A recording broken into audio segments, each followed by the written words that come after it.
Assalamualaikum warahmatullahi wabarakatuh. Salam sejahtera dan selamat pagi. Kita sambung PDPR kita pada minggu ini dalam mata pelajaran sejarah tahun 4. Hari ini kita ke topik baharu iaitu unit ke-10. Masih lagi dalam tema tokoh terbilang Kesultanan Melayu Melaka. Tapi tajuk hari ini iaitu Tun Perak Bendahara Terbilang. Okay, sebelum kita teruskan tajuk Tun Perak ini, kita akan membincangkan tentang standard kandungan 5.3, iaitu 5.3.1 standard pembelajaran kita pada hari ini, iaitu menceritakan riwayat hidup Tun Perak. Manakala 5.3.2 menganalisis peranan Tun Perak sebagai Bendahara Melaka. Objektif pada akhir PDPR nanti, kamu semua dapat memerihalkan ataupun memberitahu, menceritakan tentang riwayat hidup Tun Perak dan menganalisis peranan Tun Perak. Sebelum kita ke lebih lanjut lagi, kita akan membicarakan topik ini tentang Tun Perak, iaitu seorang bendahara yang terbilang dalam Kesultanan Melayu Melaka. Tun Perak merupakan tokoh utama yang membangunkan Melaka. Okay, dalam topik Tun Perak ini kita akan membicarakan 3 perkara, iaitu yang pertama kita akan membicarakan tentang riwayat hidup Tun Perak. Yang kedua kita akan menganalisis peranan Tun Perak sebagai Bendahara Melaka, dan yang ketiga kita menghuraikan kebijaksanaan Tun Perak. Okey, kamu ambil perhatian kerana tajuk ini memerlukan kamu mengingati ataupun meneliti secara mendalam tentang riwayat hidup serta peristiwa yang berlaku berdasarkan peranan Tun Perak. Okey, kita pergi kepada perkara yang pertama, iaitu riwayat hidup Tun Perak. Okey, Tun Perak ataupun biodata Tun Perak, kita boleh lihat nama Tun Perak ialah Tun Perak lah. Nama penuhnya ialah Tun Perak. Manakala nama bapanya ialah Bendahara Seri Wak Raja Tun Perpatih Serdang. Okay, mempunyai 2 adik-beradik yang lain, iaitu Tun Kudu dan Tun Perpatih Putih. Jawatan yang disandang oleh Tun Perak iaitu pada mulanya menjawat jawatan Penghulu Kelang, kemudian Penghulu Bendahari Melaka, dan akhirnya dilantik menjadi Bendahara Melaka. Okay. Sebelum dia pegang jawatan Bendahara Melaka, Tun Perak memegang beberapa jawatan yang penting lah, iaitu Penghulu Kelang dan Penghulu Bendahari Melaka. Okey, ketika Tun Perak menjawat jawatan Penghulu Kelang, Tun Perak pernah membawa penduduk Kelang. Okey, Tun Perak membawa penduduk Kelang termasuklah keluarga tentera untuk pergi ke Melaka. Kenapa dia pergi ke Melaka? Untuk melawan dengan tentera Siam. Apabila tentera yang berperang ini melihat ataupun mendapat sokongan daripada ahli keluarga, maka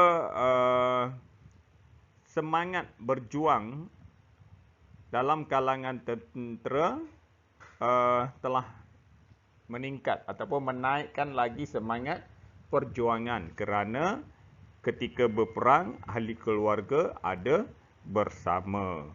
Okey, strategi yang dilakukan oleh Tun Perak ini amatlah bijak sekali. Okey, Tun Perak ni siapa yang lantik dia? Okey, yang melantik Tun Perak ialah Sultan Muzaffar Shah.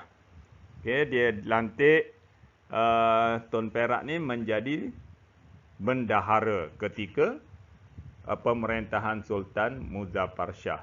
Dan Tun Perak dianugerahi gelaran Bendahara Paduka Raja.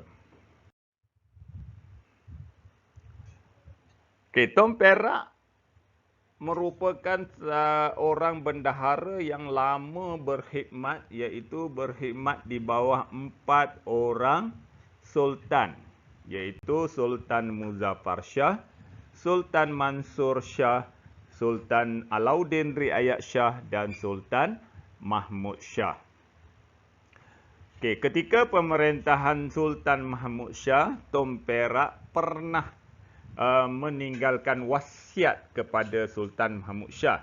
Apakah wasiat beliau? Ya, wasiat beliau ialah supaya Sultan Mahmud Shah ini menjadi pemerintah yang adil. Okey, bendahara Tun Perak mewasiat kepada Sultan Mahmud Shah supaya menjalankan pemerintahan yang adil.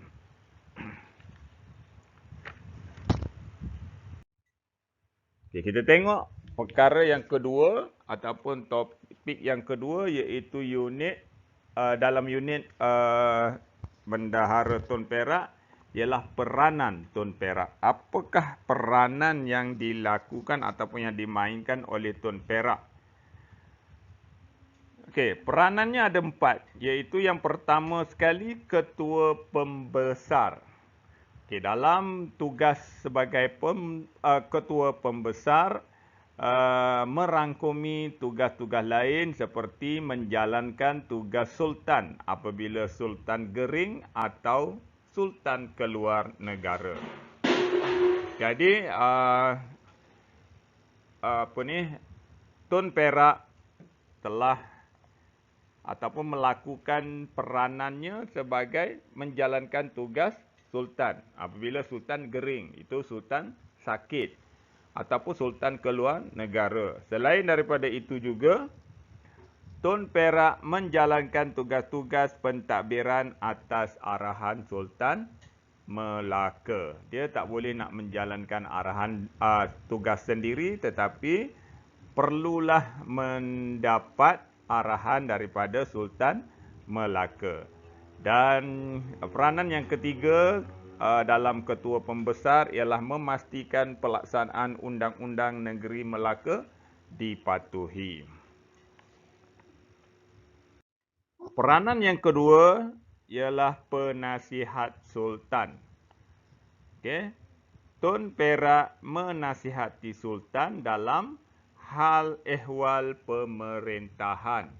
Okey, dalam pemerintahan sultan, Tun Perak boleh menasihati sultan.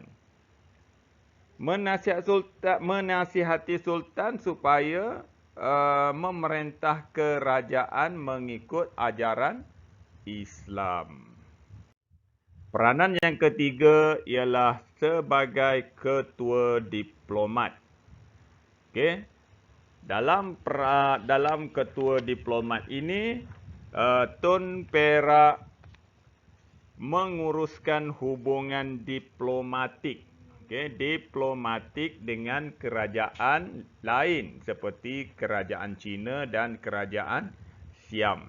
Diplomatik ini adalah hubungan antara negeri Melaka dengan negeri luar. Itu kita panggil hubungan diplomatik.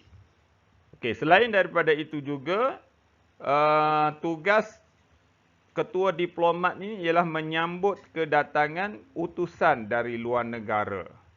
Okey, seperti dari Pasai dan China dan yang pernah datang ke Melaka, maka Tun Perak lah yang menyambut kedatangan tersebut. Dan tugasan yang ketiga dalam ketua diplomat ialah menghantar rombongan persahabatan ke Siam. Jadi kalau nak berkawan dengan negara-negara, contohnya Siam, maka Tun Perak ditugaskan untuk menghantar rombongan. Dan tugasan yang terakhir ataupun peranan yang terakhir. Peranan yang terakhir ialah Panglima Tentera. Okey, dalam bidang tugas Panglima Tentera ini, Tun Perak membantu Sultan Mansur Shah meluaskan empayar Kesultanan Melayu Melaka. Empayar ni ialah kawasan jajahan ataupun kawasan jajahan takluk Melaka itu. Jadi, Tun Perak ni membantu Sultan Mansur Shah untuk meluaskan kawasan jajahan Kesultanan Melayu Melaka. Selain daripada itu juga, Tun Perak berjaya mengalahkan Pahang yang ketika itu di bawah penguasaan Siam. Okay, Siam ni cuba nak memerangi Melaka melalui Pahang. Jadi Tun Perak berjaya mematahkan ataupun mengalahkan Pahang. Dan yang ketiga dalam bidang Panglima Tentera ini, Tun Perak membantu Sultan Pasai yang menghadapi perang saudara. Perang saudara ni ialah perang antara adik-beradik Sultan Pasai. Jadi yang menyelesaikan masalahnya, yang membantunya ialah Tun Perak. Jadi hari ini kita cuma membincangkan tentang dua perkara penting, iaitu yang pertama riwayat hidup Tun Perak dan yang kedua peranan yang dimainkan oleh Tun Perak dalam pemerintahan di Melaka. Okey, nanti kita akan sambung lagi tentang kebijaksanaan Tun Perak dalam topik pada minggu hadapan. Okey, hanya setakat itu sahaja untuk hari ini. Sekian. Assalamualaikum warahmatullahi wabarakatuh.